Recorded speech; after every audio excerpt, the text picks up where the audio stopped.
요시야 죽음의 의미라는 제목으로 하나님 말씀을 선포하도록 하겠습니다. 우리 신자가 하나님 앞에서 잘 되어야 됩니다. 잘 돼서 복을 받고 잘 살아야 됩니다. 이게 가장 기본적인 또 신자의 신앙인의 삶이기도 합니다. 또 모든 대부분의 사람들이 그렇게 잘 됩니다. 그런데 이제 간혹 우리의 삶이 이해가 안 되거나 혹은 우리 신자의 삶이 우리가 봤을 때는 너무나 허망하거나 아니면 또 우리가 봤을 때 너무 이해 안 되는 결말로 끝나버릴 때가 있다는 거죠. 우리의 죽음이, 신자의 죽음이 영광스러울 때도 있지만 이해가 되지 않고 망해버린 것 같고 너무 허망한 것 같고 그럴 때 하나님은 어디 계신가? 라는 질문을 하게 되는 그런 죽음들도 있습니다. 이때 이제 신자들이 어떤 마음을 가지냐면 우리가 하나님을 잘못 믿은 건가? 우리가 하나님을 믿고 따랐던 우리의 행동이나 그 모든 것들이 정말 소용이 없었던 걸까? 이런 이제 의문을 품게 되는 것이죠. 그런데 이제 결론부터 먼저 말씀드리면 하나님께서 당신의 백성을 사랑하시고 그 백성을 향한 가장 선하고 아름다운 계획을 가지고 계심을 믿으시기를 소망합니다. 하나님께서 당신의 백성에게 제일 최고의 것들로 하나님께서는 허락하시고 그 결과들을 이뤄내시는 거예요. 물론 우리의 눈에 보기에는 그게 이해가 안 될 때가 너무나 많지만 때로는 하나님께서 우리 눈에 보기에는 왜 이런 허망한 결과를 우리에게 주셨나라고 말할 수도 있지만 그 모든 것도 당신의 백성에게 주시는 하나님의 최고의 계획과 결과임을 믿으시기를 바랍니다. 오늘 본문에 등장하는 요시야가 특별히 그렇습니다. 제가 굉장히 좋아하는 왕이기도 하고요. 남유다의 마지막 개혁적인 왕입니다. 애국자이기도 하고 신실한 자이죠. 그러니까 여러 가지 그 우상과 아버지나 할아버지나 다 우상 이 속에서 신앙을 지켜낸 마지막까지 개혁을 해낸 그런 왕이거든요. 근데 이 요시야가 사실은 굉장히 험하게 죽어버려요. 그의 죽음이 누가 봐도 어떻게 신앙이 이렇게 끝이 날 수 있을까? 그리고 그가 하나님 앞에서 그렇게 열심히 살려고 노력했는데 왜 이 사람은 이렇게 결말이 났을까 싶을 만큼 그의 죽음이 허망하거든요. 오늘 요시야의 죽음을 통해서 하나님께서 당신의 백성을 향한 섭리와 그 개혁 계획을 살펴보려고 합니다. 요시야는 개혁의 왕이었습니다. 그리고 애국이 뭔지를 알았어요. 그리고 어떻게 이 백성을 사랑해야 되는지, 어떻게 하는 것이 참으로 이 백성을 사랑하는 건지 알았습니다. 그래서 말씀 안에서 그 법칙을 지키고 이 백성이 행복해지고 정의로운 사회가 될 수 있다는 걸 믿었어요.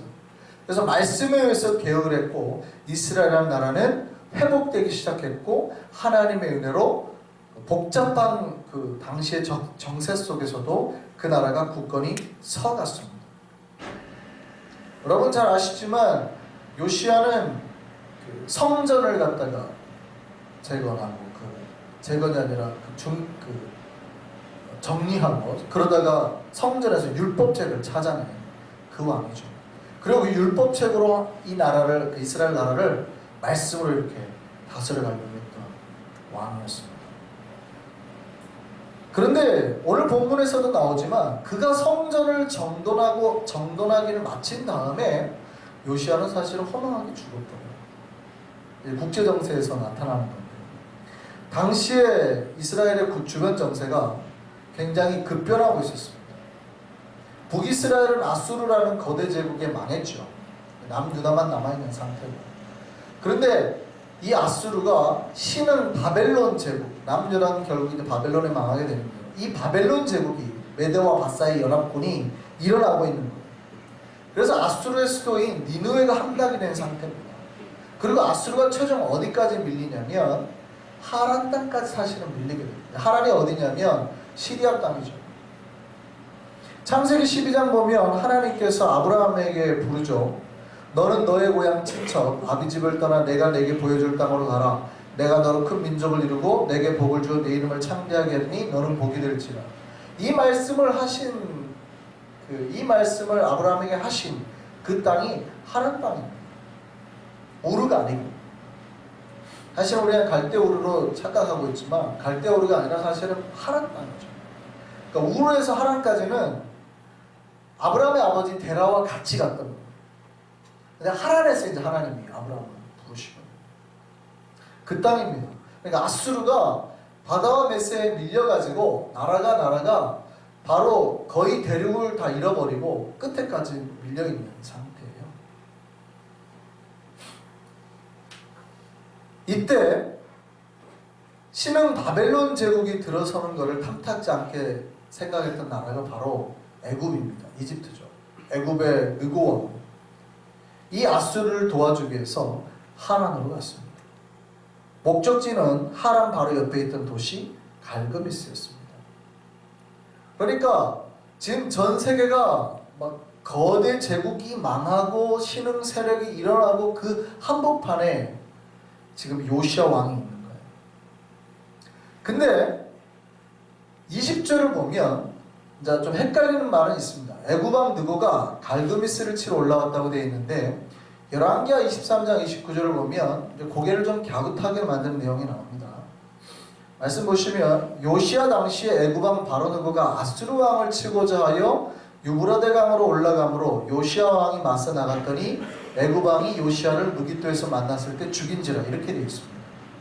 근데 이 말씀 때문에 많은 사람들이 애굽이 아수르를 치러 올라가는데 요시야가 막았다 이렇게 생각하는 경우가 있는데 여기에서의 학자들은 신학자들은 이 열왕기하에 치다라는 히브리 전치사가 잘못된 오기로 봅니다.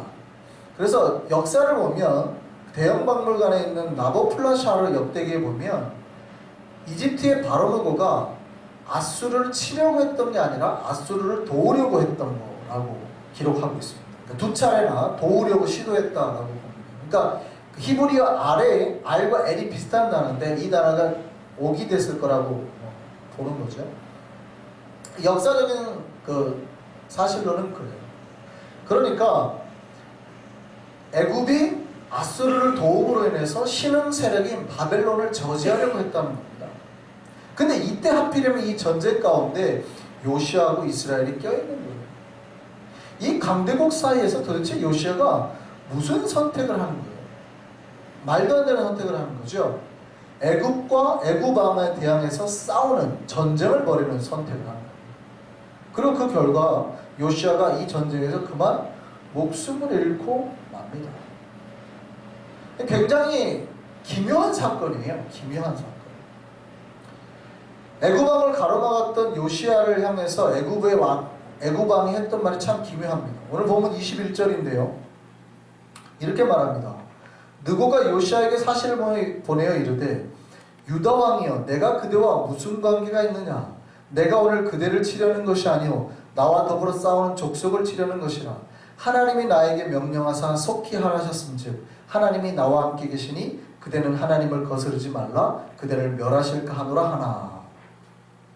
이 본문에 의해서 많은 목사님들이 요시야 왕이 하나님의 뜻을 거역하고 전쟁을 벌이다가 죽었다라고 해석을 합니다. 그런데 이 본문은 다르게 해석이 가능한 거예요. 애굽 왕이 정말 하나님을 믿었을까요?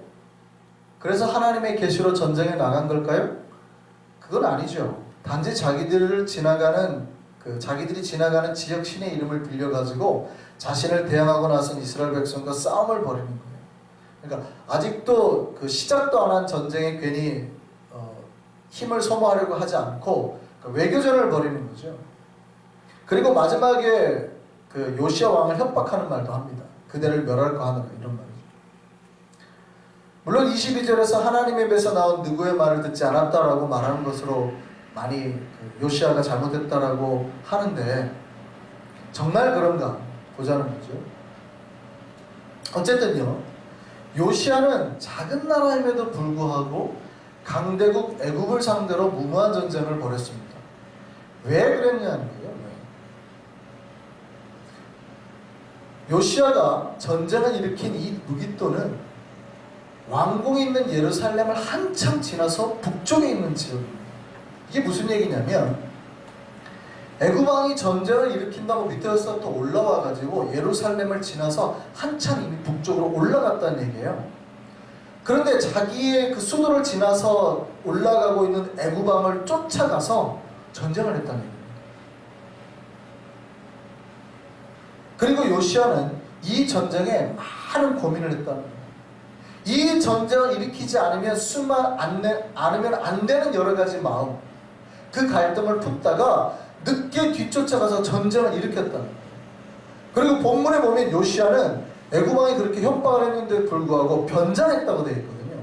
본문의 기록이 특이합니다. 요시야가 변장까지 하고 애굽 왕을 쫓아가가지고 뒤에서부터 때려서 싸웠다는 거예요. 애굽하고 싸울 이유도 없는데 왜 조그만 나라가 그 거대한 나라를 안 싸워도 되는 걸 구태여 애써서 싸웠냐고요. 변장하다라는 말의 히브리 하파스는요, 사실은 옷을 갈아입었다는 뜻이 아니라 뭔가를 수색하고 찾아내고 국리내다는 뜻입니다. 그게 무슨 얘기냐면 자기가 애국을 막아서지 않으면 안 되는 여러 가지 이유들을 찾아내서 기어이 쫓아가서 싸웠다는 뜻이에요. 이집트하고 싸우면 자기가 죽을 거라는 걸 알았다는 뜻이에요. 내가 저 사람이랑 싸우면 죽어. 그걸 알았는데도 내가 쟤랑 안 싸우면 안 되는 이유를 찾아서 구태여 뒤에서 쫓아가서 애국이랑 싸워서 스스로 죽었다는 거예요. 굉장히 특이한 이 문구예요. 오늘 본문에 나오는 문구가. 싸우면 안 되는 사람을 구태여 싸워서 자기가 가서 스스로 죽었다.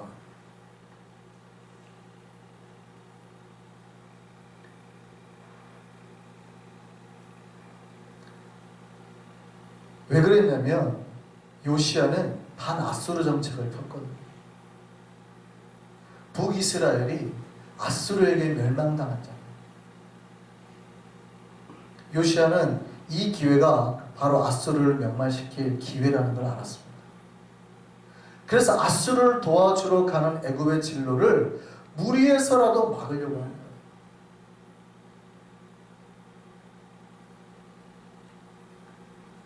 그리고 자기 목숨을 걸어서라도 그 아수르를 멸망시키고 싶었던 거예요. 너무나 아쉬운 일이죠. 그렇게 해서 죽었어요. 그래서 선지자 예레미야가 요시야를 위해서 애가를 지어서 불렀고 백성들도 따라서 불렀습니다. 그럼에도 불구하고 요시야의 죽음이 너무 허무하지 않습니까? 많은 목사님들이 주장하는 것처럼 그의 마지막에 그래도 잘못 판단해가지고 하나님의 음성을 분별하지 못해서 애국심 하나만으로 애국을 막다가 죽은 거 아니에요? 그렇게도 해석할 수 있잖아요. 만약에 그렇다면. 그러면 만약에 그렇다면 예레미야가 요시야를 비판했어야 됩니다. 요시야가 하나님의 뜻을 막아서고 만약에 그 전쟁을 막다가 죽은 거라면 예레미야가 분명히 성경에 기록을 했을 거예요. 근데 예레미야는 그렇게 기록하지 않았습니다. 오히려 그의 죽음을 애통했죠. 그러니까 그게 하나님의 뜻이었다는 거예요. 그러면 진짜 그의 죽음의 이유는 뭔가? 역대하 34장 28절에 보면 그 이유가 나옵니다. 놀랍게도요, 성전에서 율법책을 찾은 사건이 나오는데 그가 율법책을 찾고 난 다음에 이 율법책을 찾고 하나님의 음성을 듣기 위해서 선지자를 찾아갑니다. 이때 선지자 훌다가 나오는데 이 훌다가 놀랍게도 율법책을 발견한 요시야에게 이런 예언을 합니다. 역대하 34장 28절을 보시죠. 그러므로 내가 내게 너의 조상들에게 돌아가서 평안히 묘실로 들어가게 하리니 내가 이곳과 그 주민에게 내리는 모든 재앙을 내가 눈으로 보지 못하리라 하셨느니라.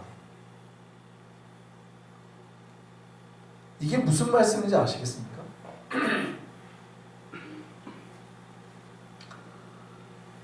하나님께서 요시야가 성전에서 율법책을 찾은 사건, 성전을 수리하다가 율법책을 찾은 사건이 너무나 자랑스럽고 너무나 고마웠던 거예요. 그리고 요시야에게 복을 내리는 겁니다. 이게 아직 이해가 안 되시죠? 요시야의 죽음이 사실은 하나님께서 준비해 놓으신 죽음이었다는 뜻이에요.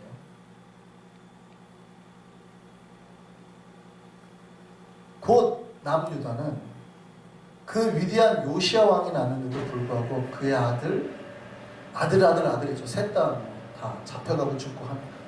이 셋째 아들인 시드기야 때 멸망해 버리잖아요. 그러니까 요시야의 아들 때 멸망해요. 그러니까 남유다가 곧 지나자나 다 멸망하는데 처참하게 멸망하죠. 그러니까 나라의 백성들이 다 자기의 자식과 자손들이 다 죽어가는 거예요. 근데 요시야는 자기의 아내나 자식들이 죽어가는 것을 하나님이 못 보게 해버려요. 여러분 창세기를 보면 아주 재미난 장면이 나옵니다. 제가 언제 말씀드린 적이 있는데요. 노아의 홍수를 보면 노아의 홍수 때 보면 그 대부분의 그 이전의 사람들이 900세를 삽니다. 900세. 그리고 인류 역사상 제일 많이 사는 사람이 누구죠? 성경에서? 무드셀라잖아요. 근데 무드셀라가 제일 오래 살았지만 여러분 카운터를 해보시면 정확하게 홍수가 난 해에 죽어요. 그러니까 하나님의 백성이 홍수로 인하여서 심판으로 인하여서 멸망당하지 않게 그 전에 죽게 합니다. 노아의 아버지 라멕이 다 900세를 살았는데 그 전에 777세를 살고 죽습니다. 그러니까 라멕만 갑자기 700세로 줄어든 거예요. 이유가 뭐예요? 우리가 보기에는 200세를 더 못 살고 죽은 것 같잖아요. 근데 하나님께서는 그의 명예를 지키시더라고요. 당신의 백성들의 명예를 지켜주시더라는 거죠. 그들이 심판당함으로 멸망당하지 않게 하셨다는 거예요. 요시야의 죽음이 그랬다는 겁니다. 하나님께서 요시야에게 재앙을 보게 하지 않기 위해서라는 거예요. 놀랍게도 성전에서 율법책을 발견한 요시야에게 뭐라고 그러냐면 네가 죽을 거야. 재앙을 보지 않고 이 땅의 재앙을 보지 않고 네가 죽게 될 거야 라는 예언을 들었다는 거예요. 근데 요시야의 죽음만 보면 허망하죠. 그렇게 하나님 앞에 열심히 믿음으로 살았고 하나님의 교회를 성전을 중건하고 수리하고 그렇게 했던 사람이 인간의 눈으로 보기에는 허망하게 죽어요. 그런데 그 속에 뭐가 있었다고요? 하나님의 계획이 있습니다. 그 사랑하시는 자를 심판 가운데 세상의 재앙 가운데 쓸려보내지 않게, 그러니까 당신의 백성이 하나님의 심판 가운데 망했다라는 소리를 듣지 않게 하기 위해서 먼저 생명을 가져옵니다. 이게 무슨 얘기인가를 잘 기억하셔야 돼요. 우리 눈으로 보기에는 하나님의 백성들이 때로는 망한 것 같지만 때로는 잘못되는 것 같지만 하나님 손 안에 있는 백성은 단 한순간도 망함이 없다는 거예요. 그가 망해 보이는 그 순간까지도 하나님은 그를 바라보고 계셨고 개입하고 계셨고 그에게 최선의 결과로 허락하셨다.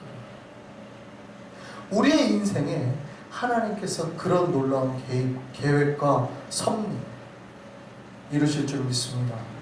당신의 백성들에게 우리가 잘못되는 것 같아요? 내 인생이 좀 문제가 있는 것 같아요? 아니요. 우리를 향한 하나님의 계획은 한순간도 오차가 없으시다. 인간들이 봤을 때는 쟤 망해버린 거 아니야? 믿음 생활 열심히 하다가 허망하게 저렇게 죽어버린 거 아니야? 아니요. 하나님의 계획에서는 그런 게 없다는 거예요. 우리가 하나님 앞에 신실하게 살아야 되는 이유, 끝까지 하나님을 믿고 그 믿음 지키고 살아야 되는 이유, 여기에 있다는 거예요. 하나님은 당신을 사랑하고 믿고 따르는 백성들을 포기하지 않는 것이고 그에게 가장 선하고 아름다운 계획과 섭리로 이루신다는 겁니다. 하나님은 자신을 향한 백성들의 헌신과 사랑을 버리시지 않습니다. 요시야를 향한 주님의 사랑이 그의 인생 가운데 숨어 있었듯이 우리를 향한 하나님의 사랑도 반드시 우리에게 이루어진다는 겁니다. 드러나지 않을지 모르지만 주님은 당신의 백성을 포기하거나 버리지 않으신다. 주님을 위해서 수고하고 충성한 백성들을 하나님은 버리지 아니하신다는 거예요. 우리가 주님을 향한 헌신을 하면 주님은 최고의 사랑으로 갚아주신다는 거예요. 그 믿음 안에, 그 사랑 안에 거하는 우리가 됐으면 좋겠습니다. 하나님께서 우리를 향한 최고의 섭리와 계획과 사랑으로 우리를 붙잡고 계심을 믿고 나아갈 수 있는 우리가 되기를 바랍니다.